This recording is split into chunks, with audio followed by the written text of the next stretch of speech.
Chairman, I too want to express my condolences. General McConville, you and I know inherently how dangerous the job is, especially that of our helicopter crews. And I personally gave you some heavy nights in Iraq a lifetime ago when my own aircraft went down while you were in, where we were supporting your unit, the 1st CAV there. So know that I've been thinking about those crews and their families.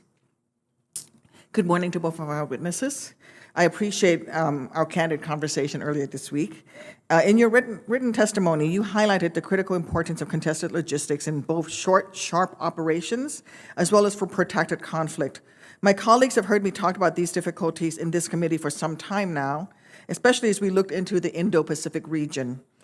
General McConville, in what ways does this year's Army budget request support contested logistics for the joint force, and what efforts are you making to bolster sustainment capabilities and capacity, especially in Southeast Asia? Well, thank you, Senator. And as we take a look, one of the big things we've done right off the bat is stand up a cross-functional team for contested logistics. As you know very well, I mean, we can't do what we do without logistics. We're seeing it playing out in Ukraine.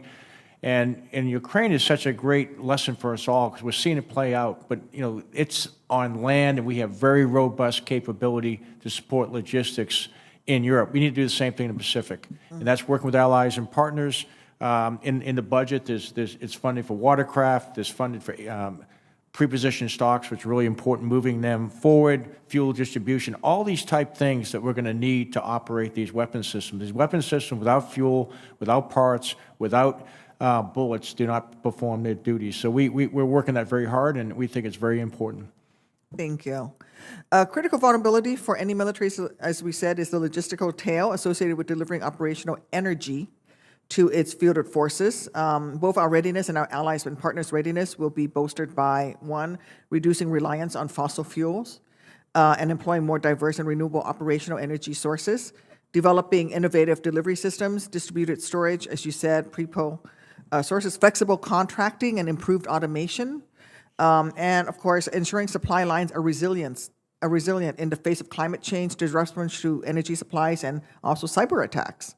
Secretary Wormuth, General McConville, how important is logistics cooperation in Europe and the Indo-Pacific, and what efforts in your budget request work towards operational energy security and resilience?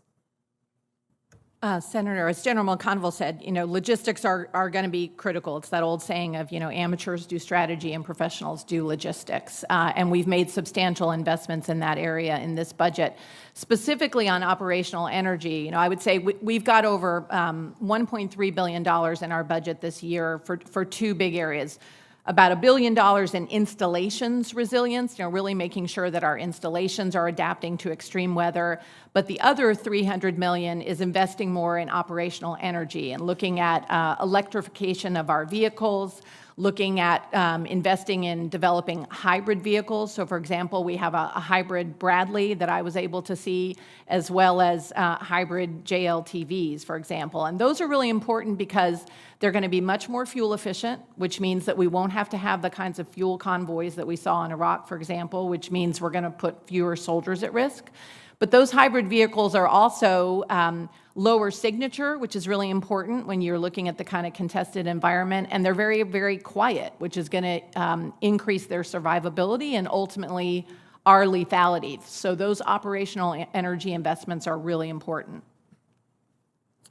I just want, DOD put out a statistic a while ago about Iraq and that said that 80% of our casualties in Iraq came from convoy operations, and over 50% of those convoys were for logistics and fuel, movement of fuel. I think it's highly important. But when you look to the Indo-Pacific region, we're going to have to be able to partner with so many folks, both in terms of partner military and allies and friends, but also commercial resources as well. And I think it's important to make sure that we plus up our cyber capabilities and that of our allies also. I know that the Army Futures Command in particular is leading efforts when it comes to developing members across the total force with skill sets in advanced technology areas, such as computer programming, coding, AI, ML. I wonder, I'd like to hear from each of you about the benefits to the department that comes from leveraging the digital skills of its total force service members, particularly those in the reserve component who have tech skills from their civilian careers. Sure, Senator. Just briefly, I would say, we desperately need to build out our tech skills, our cyber capabilities. They're going to be incredibly important, our AI capabilities. And we need to be able to leverage them not just in the active component, but in the Guard and Reserves. In many cases where we can't compete, frankly, financially with the salaries that people can get in the commercial sector, being able to draw on cyber capabilities from people in the Guard and soldiers in the Reserves is a great way to sort of thread that needle. Thank you, Mr. Chairman. Thank you very much, Senator Duckworth. Thank you, Secretary Ormez, General McConville. We will recess the open hearing and